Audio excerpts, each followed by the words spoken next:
Hoy la Sagrada Escritura nos presenta en este Evangelio de San Mateo, capítulo 21, un texto que llama mucho la atención. Jesús está hablando a los sumos sacerdotes, a los escribas, a los ancianos del pueblo. O sea, está hablando a los dirigentes, a los más importantes de todo el pueblo de Israel, a los más importantes. Los sumos sacerdotes eran como el presidente, en pocas palabras, porque es la teocracia, o sea, el poder religioso es el líder a nivel del pueblo de Israel, es líder, es como el presidente, como el rey.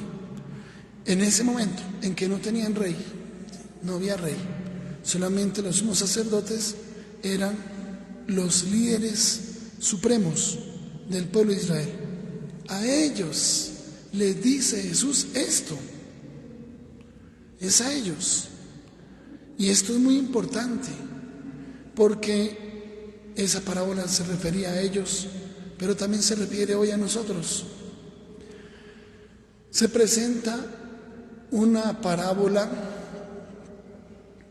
donde aparece un hombre que tenía dos hijos.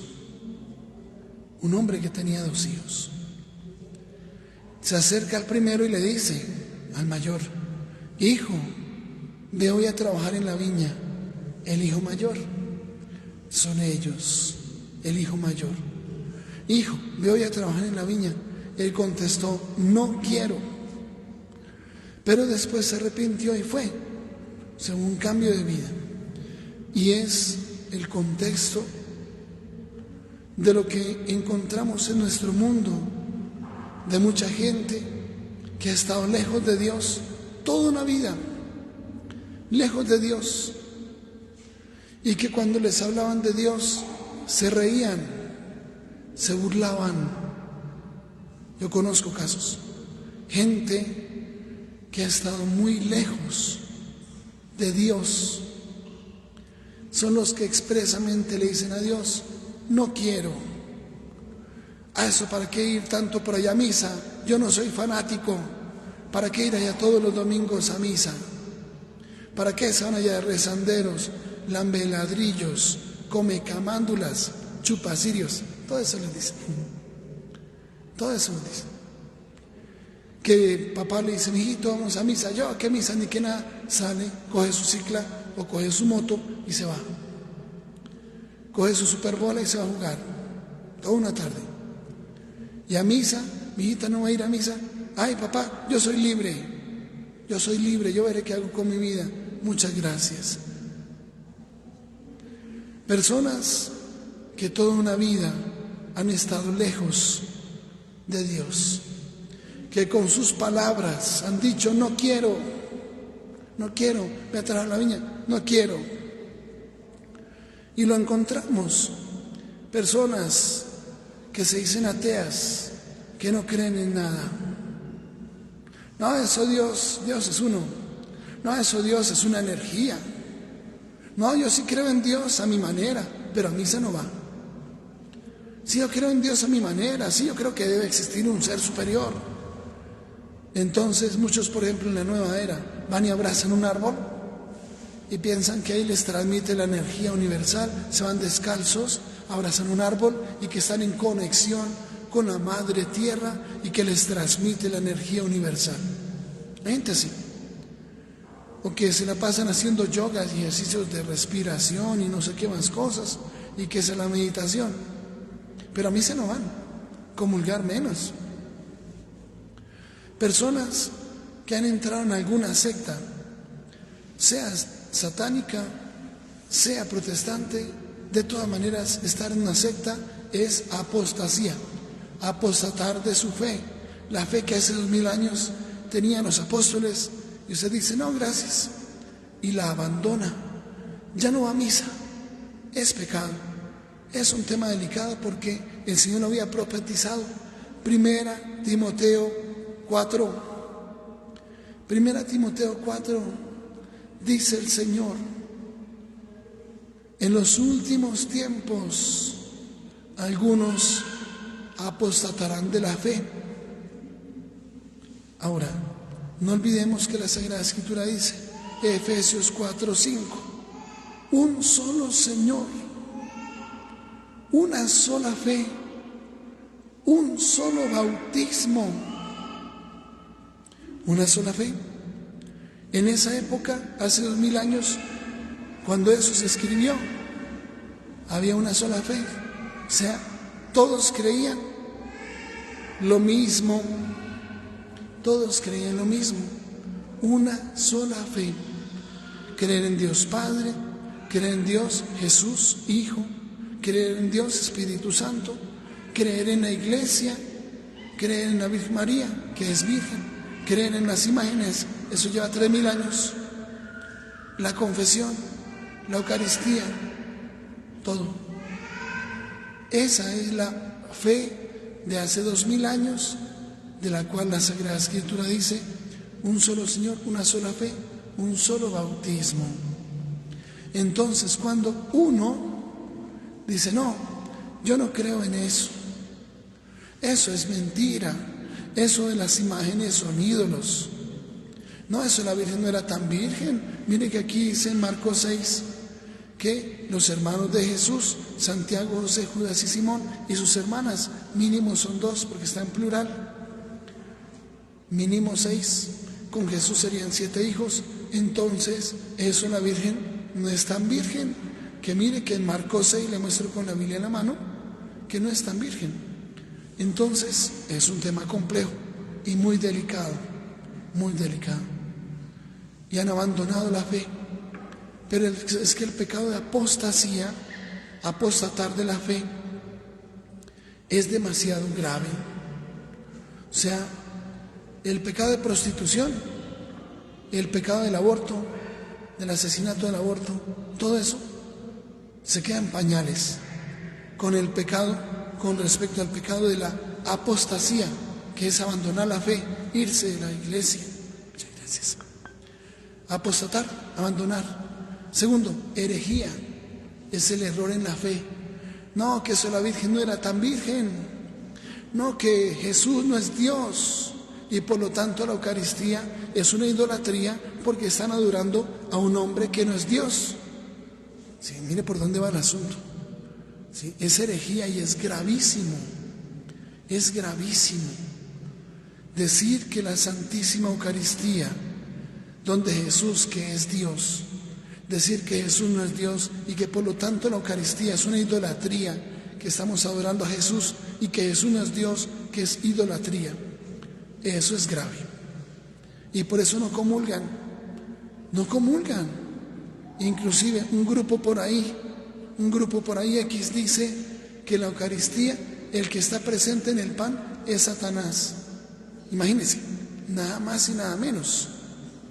Esas son palabras mayores. La ignorancia es atrevida. La ignorancia es atrevida. Que porque estamos adorando un pan, que esa es idolatría, porque no creen en Jesús como Dios. Y en Tito, capítulo 2, versículo 13, dice: aguardamos la alegre esperanza, la manifestación gloriosa de nuestro gran Dios y Salvador Jesucristo. Eso está en la Biblia. Eso es bíblico. El texto donde dice que Jesús es Dios está ahí. Y no solamente eso, no solamente Tito 2, versículo 13. Hay otros textos más donde muestra que Jesús es Dios. Muchos. En el principio existía la palabra, San Juan 1, y la palabra estaba junto a Dios, y la palabra era Dios, y en el mundo estaba, por medio de ella se hizo todo, sin ella no se hizo nada de lo que existe. Y la palabra se hizo carne y puso su morada entre nosotros. Vino a los suyos y los suyos no le recibieron, pero a cuantos le recibieron les dio el poder de ser hijos de Dios. Ahí está en la Sagrada Escritura. Isabel, cuando Santa Isabel dice: ¿quién soy yo para que me visite la madre de mi Señor? La madre de mi Señor. ¿Quién soy yo para que me visite la madre de mi Señor? Y la palabra Adonai, que es el término Señor, es Dios. ese término no se le utiliza para nadie más. No puede usted, el Señor panadero, Adonai panadero, no. El término Señor es solamente para Dios. No es el Señor de la esquina, no. Adonai, o ahí cuando dice el Señor, o Kyrios, es el Señor con mayúscula, o sea, Dios. ¿Quién soy yo para que me visite la madre de mi Señor? Está mostrando que Jesús es Dios. Y así muchos otros textos más, pero hoy no quiero explayarme mucho en este tema. El error en la fe, rechazar a Jesús Eucaristía, ese pecado es de ligas mayores, es de ligas mayores. Ese pecado se llama herejía. Herejía es error en la fe. Y otro pegadito, consecuencia lógica de eso, de apostatar de la fe, abandonar la fe, creer en otra cosa. Consecuencia lógica, cisma, división. Ahí estamos en pecados de ligas mayores. Hay gente que no le ve problema. Hay gente que dice, no, eso es lo mismo. No, tranquilos, no pasa nada. No es que allá cantan más bonito, es que allá predican más bonito, es que allá sí conocí la palabra. Mire, qué curioso. Si uno en la misa se demora, sale la gente, ay, qué misas tan largas. ¿O no? Uy, qué misa tan larga, casi no acaba. Y después dicen, es que en la Iglesia Católica nunca nos enseñaron la palabra. ¿Quién nos entiende entonces? ¿Sí? Nunca nos enseñaron la palabra. ¿No era el que decía que las misas eran muy largas? Porque vio que era uno de los que decía eso. Y después el nivel protestante dice, ahora sí conocí la palabra. Sí, ¿cómo no? El día de dar cuentas es delicado. Y aparte del pecado de herejía, de apostasía y de cisma, entran pecados graves, como por ejemplo, quitarle libros a la Biblia. Deuteronomio 4, hay que memorizarlo. Deuteronomio 4 dice, no le quites nada, ni le agregues nada al libro de la ley. Eso sigue vigente, se escribió hace 3000 años, sigue vigente hoy. No le quites nada, ni le agregues nada. Ahora, la Iglesia Católica, cuando eso se escribió, la Biblia, era la Biblia de la Iglesia Católica, ¿sí? O sea, la Iglesia Católica fue la que escribió eso. Esos textos del Nuevo Testamento los escribió la Iglesia Católica. O sea, los apóstoles, ¿quién más? Ahí no había otra iglesia, ninguna otra, ninguna, absolutamente ninguna, solamente había una, en la Iglesia Católica. Ahora, cuando la Iglesia Católica escribió el Nuevo Testamento, conservó el Antiguo Testamento intacto, nunca le quitó ni le agregó nada, nunca, porque es pecado quitarle libros a la Biblia. La Iglesia nunca la ha quitado. Llevamos 2000 años la misma Biblia, la misma. 2000 años tenemos la misma Biblia desde ese día hasta hoy, sin quitarle una coma ni una tilde. Nunca, bajo ninguna circunstancia, la Biblia no se toca, no se toca. Y miren el tema protestante, siglo XVI, Martín Lutero agarró la Biblia y le arrancó 7 libros. 7 libros. Eso no se puede. Muéstreme en la Biblia donde dice que la Biblia sí se puede tocar, que la Biblia sí se puede modificar, que usted le puede arrancar unas hojitas. Muéstremelo. Si en la Biblia se permite modificar la Biblia, quitarle o ponerle, muéstremelo. Pero hasta el día de hoy sigue vigente Deuteronomio 4, donde dice que no le quites nada. Es el versículo 2. No le quites nada, ni le agregues nada al libro de la ley, para así cumplir los mandamientos de nuestro Dios. Para así cumplir los mandamientos de nuestro Dios. Entonces, ese punto es clave. Ese punto es clave, porque hay gente que no le ve problema al tema protestante. No, sí tiene problema. Vamos a mirar un texto bíblico.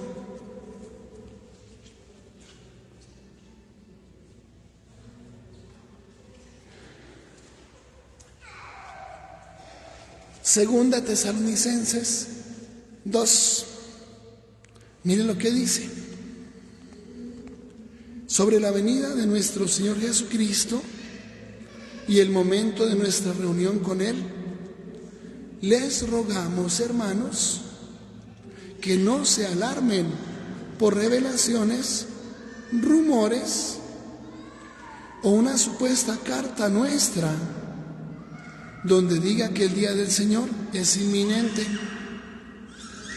Que nadie los engañe, sea de la forma que sea, porque primero tiene que producirse la rebelión contra Dios, que es la apostasía, la rebelión contra Dios, y manifestarse el hombre maligno, el hijo de la perdición, el enemigo que se levanta por encima de todo lo que es divino o recibe culto. Escuchen, es el hombre impío, es el anticristo. Y dice, se levanta por encima de todo lo que es divino o recibe culto. ¿Qué recibe culto? Los santos, la Virgen María, las cosas santas. Eso ya estaba hace 2000 años. Dice que el hombre impío, el anticristo, se levantará contra todo lo que es divino o recibe culto. Pensar que esto estaba profetizado hace 2000 años, ya estaba escrito esto. Dice, hasta llegar a sentarse en el santuario de Dios, haciéndose pasar a sí mismo por Dios. Mire, hay una religión, bueno, hay varias religiones en el mundo, donde hay un muchacho que dijo que él era la reencarnación de Jesús. Imagínense, casi nada. Dijo que su mamá era la reencarnación de la Virgen María, casi nada. Y que él era la reencarnación de Jesús. O sea, él hoy se presenta allá en medio de esa comunidad y dice, yo soy Dios, adórenme, arrodíllense todos ante mí, yo soy Dios, yo soy Jesús, la reencarnación de Jesús. No, espérese un poquitico. Jesús había advertido eso. En Mateo 24 dice, muchos vendrán usurpando mi nombre y diciendo, yo soy el Mesías, no vayan tras ellos. Eso ya estaba profetizado. ¿Cómo es posible que haya gente creyendo en eso y que hoy adoran a este Señor que dice que es la reencarnación de Jesús? ¿Cómo puede ser? Pero existe.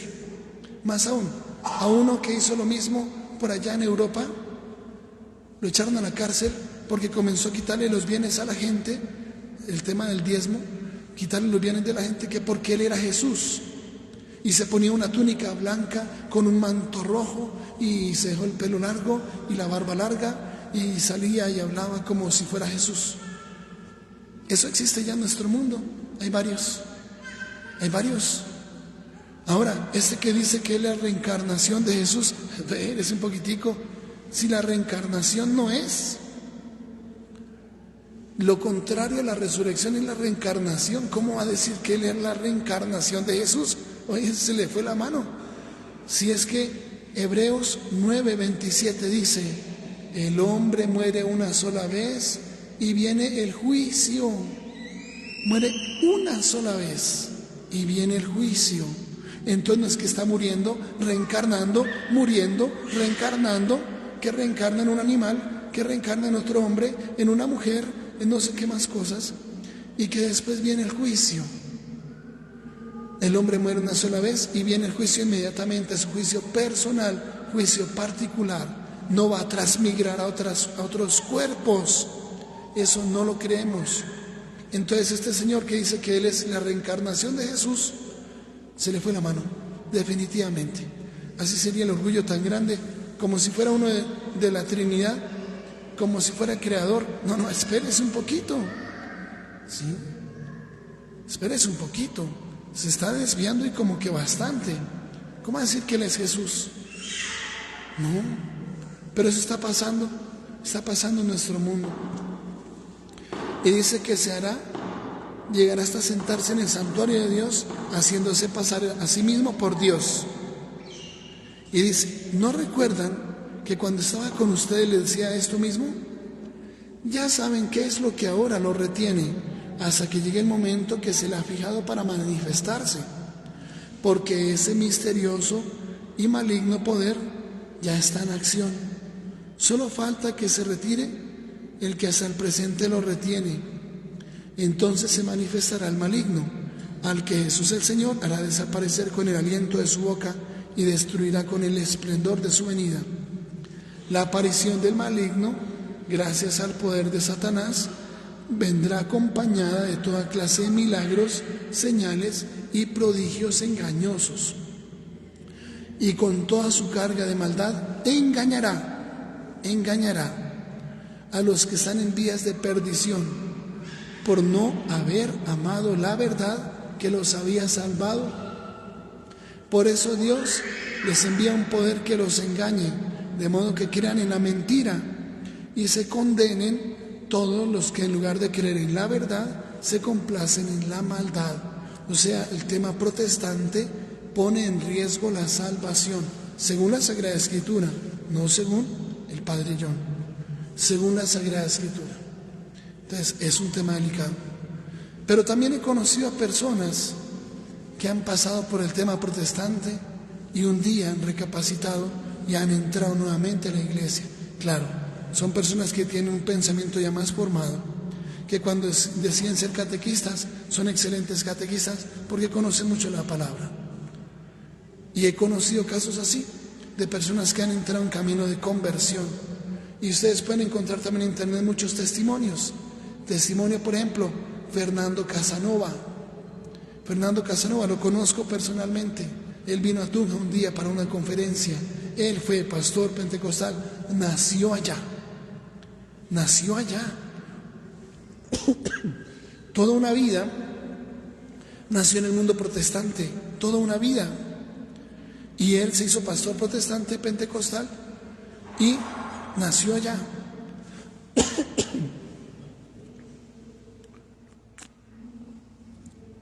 Un día estaba mirando televisión, pasando canales, y entonces pasó al canal católico EWTN, y que estaban en ese momento presentando una hora santa. Estaban unos monjes de rodillas ante Jesús expuesto en la custodia, Jesús Eucaristía ahí en la custodia, y él miró eso y dijo, claro, aquí viene una cosa clave. Si yo logro probar con la Biblia que eso que están adorando es solamente un pan, o que Jesús no es Dios, que están adorando a un hombre, no a Dios, entonces voy a ganar muchos adeptos del mundo católico, me los voy a ganar para mi iglesia. Entonces él comenzó a estudiar la Eucaristía. Primero que todo, cuando fue a su biblioteca, donde se hizo doctor, él fue doctor en Biblia, él es doctor en teología, doctor PhD, doctor PhD en teología. Cuando él fue a su biblioteca de su universidad a buscar la historia de los primeros siglos, del siglo I, siglo II, siglo III, a ver si existía la Eucaristía, no encontró en su biblioteca. Ellos quitaron la historia del siglo I, siglo II, siglo III. No les conviene. Entonces comenzó a buscar los libros de historia universal y los libros de la Iglesia Católica. Y cuando fue a la historia, se encontró con una cosa, que la Santa Eucaristía sí existía en el siglo I, siglo II, siglo III. Los documentos de los padres de esos siglos, documentos de los cristianos del siglo I, sí existen. Y ahí se menciona que Jesús es Dios y que Jesús está en la Eucaristía. Sí está en la Biblia, sí se menciona. Entonces miró en el Antiguo Testamento y también se menciona, Melquisedec ofreció pan y vino. Eso no era usual. Los sacrificios del Antiguo Testamento eran de animales y ofrendas vegetales, pero pan y vino no. Entonces vio en Melquisedec, sumo y eterno sacerdote, una prefiguración. Encontró que el maná era signo y en la Pascua con panes ácimos también era signo de la Eucaristía. Que Elías con un pan caminó 40 días con sus noches hasta el monte Horeb. Y muchos signos de la Eucaristía, la multiplicación de los panes y especialmente cuando Jesús instituyó la Santísima Eucaristía. San Lucas capítulo 22, toma pan en sus manos y dice: tomad y comed todos de él, porque esto es mi cuerpo. Es mi cuerpo, esto es mi cuerpo.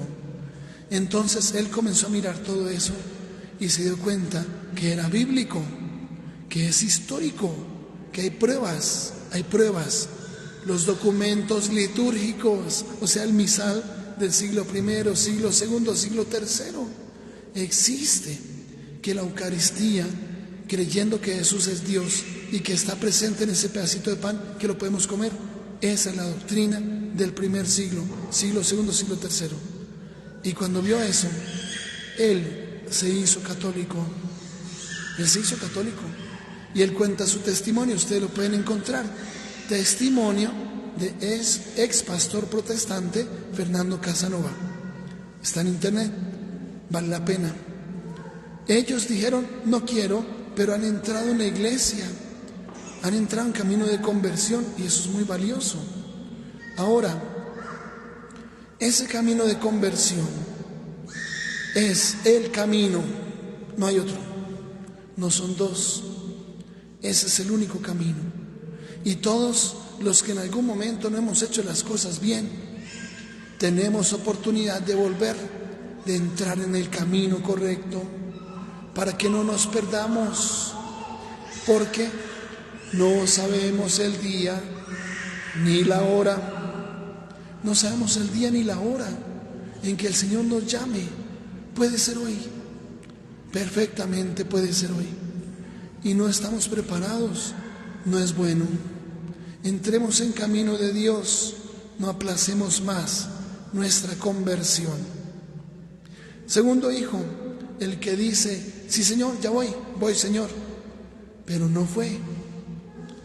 Ahí entramos todos los que hemos dicho: sí Señor, yo seguiré contigo hasta la muerte, como dijo Pedro y los 12 apóstoles.